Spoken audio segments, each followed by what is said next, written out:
वक्फ bill संसद के दोनों सदनों से पास हो गया है और अब राष्ट्रपति की मोहर लगना बाकी है। इस पर बात करने के लिए हमारे साथ मौजूद हैं भारतीय जनता पार्टी के सांसद राजकुमार चाहर जी। सर, संसद से दोनों सदनों से बिल पास हो गया है, ऐसे में आपका क्या कहना है? जेपीसी भी एक बिल गया जिस पे वहाँ पे भी बहुत लंबी चर्चा हुई, कई दौर की बैठकें चली, लोकसभा ने भी ज़बरदस्त इस पर चर्चा की, राज्यसभा ने भी सुबह 4 बजे तक इस पर बात की और पास किया।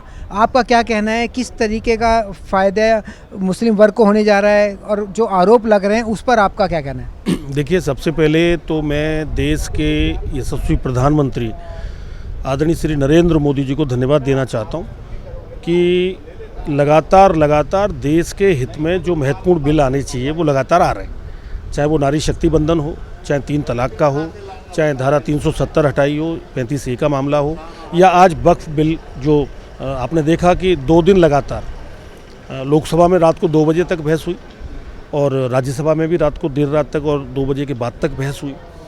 कितने सांसद इसमें बोले, हर पार्टी ने अपना सब्जेक्ट रखा और पूरे देश भर से अलग अलग लोगों ने ऑनलाइन भी अपने सुझाव भी भेजे।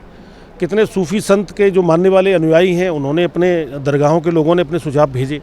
तो मैं समझता हूँ कि देश का आम मुसलमान, जो गरीब मुसलमान है, जो आने वाली पीढ़ियाँ हैं, जो महिलाएँ हैं, उनको हक और अधिकार देने का काम, उनके डेवलपमेंट का काम, उनकी शिक्षा में काम हो, उनके डेवलपमेंट हो, उनका विकास हो, इसके लिए वक्फ बोर्ड ने जो पहले नहीं किया था वो आज मोदी जी की सरकार ने जो संशोधन किया है उसके बाद उसके परिणाम देखने को मिलेंगे।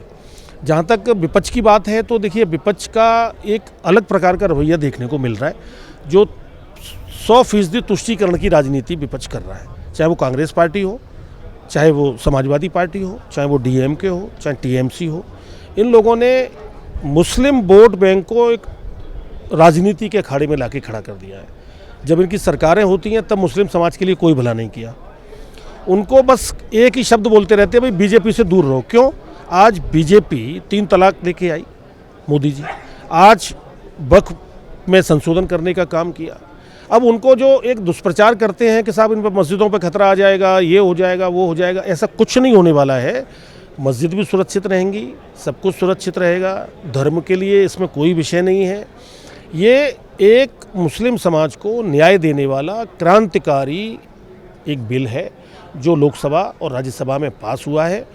कांग्रेस पार्टी, अन्य राजनीतिक दल इस पर राजनीति कर रहे हैं, तुष्टीकरण की राजनीति कर रहे हैं, और भारतीय जनता पार्टी और हमारे माननीय प्रधानमंत्री जी संतुष्टिकरण और सबका साथ और सबका विकास का जो एक संकल्प मोदी जी ने लिया था उसको साकार करने का काम कर रहे हैं। इसी में कहा जा रहा है जो ज़मीनें वक्फ बोर्ड के पास हैं या आने वाले वक्त में इसका इस्तेमाल किस तरीके से होगा गरीब मुसलमानों के लिए, पिछड़े मुसलमानों के लिए, महिलाओं के लिए, इसको लेकर आपका क्या कहना है? देखिए, अभी जो कुछ लोगों ने, मैं मुतबल्ली तक नहीं जाऊँगा, लेकिन कुछ भूमाफियाओं ने, भूमाफिया किसी भी रूप में होता है, तो कुछ भूमाफियाओं ने वक्फ की बोर्ड ज़मीनों पर अवैध कब्जे किए हुए हैं। आज देश में सर्वाधिक जगह रेलवे के पास है, फिर आर्मी के पास है और तीसरे नंबर पर वक्फ के पास है। लेकिन उसका जो उससे एक इनकम होनी चाहिए उन ज़मीनों से कभी इनकम नहीं हुई, और इनकम दिखाई भी गई तो एक तुच्छ और बहुत ही शॉर्ट टाइप की इनकम दिखाई गई जिससे कभी भला नहीं हो सकता था। तो इसमें बहुत नियम और कानून जोड़े गए हैं। विवाद की स्थिति में भी कलेक्टर से ऊपर के अधिकारी इस पर सुनवाई करेंगे। तो मैं समझता हूं कि आने वाले समय में जो मुस्लिम समाज का जो भविष्य है, जो बच्चे हैं, जो महिलाएं हैं, उनको उनका हक और अधिकार मिलेगा। और ज़मीनों का जो कभी भी किसी भी ज़मीन को, अब वो तो लोकसभा के क्षेत्र को भी वक्फ में बोल देते हैं, वो बसंत कुंज की कितनी बेशकीमती जगह है उसको भी वक्फ में बोल देते हैं, दिल्ली की विधानसभा को भी वक्फ में बोल देते हैं। तो ये इस प्रकार का एक गलत रवैया अपना रखा था एक तरह से, वो समाप्त होगा। तो जो भूमाफिया टाइप के लोग हैं उनको ज़रूर दर्द हो रहा है, या जो केवल राजनीति करते हैं मुस्लिम समाज को उनको डरा कर, उनको ज़रूर लगता है कि भाई आज मुस्लिम समाज में भी मोदी जी बड़े से बड़े काम कर रहे हैं जो आने वाली पीढ़ी भी उनकी याद रखेगी। तो मैं कहूँगा कि एक क्रांतिकारी बिल आया है, एक संशोधन क्रांतिकारी बिल आया है, उसमें संशोधन हुआ है, और आने वाले समय में इसके बहुत ही सकारात्मक परिणाम देश को भी देखने को मिलेंगे, मुस्लिम समाज को भी मिलेंगे।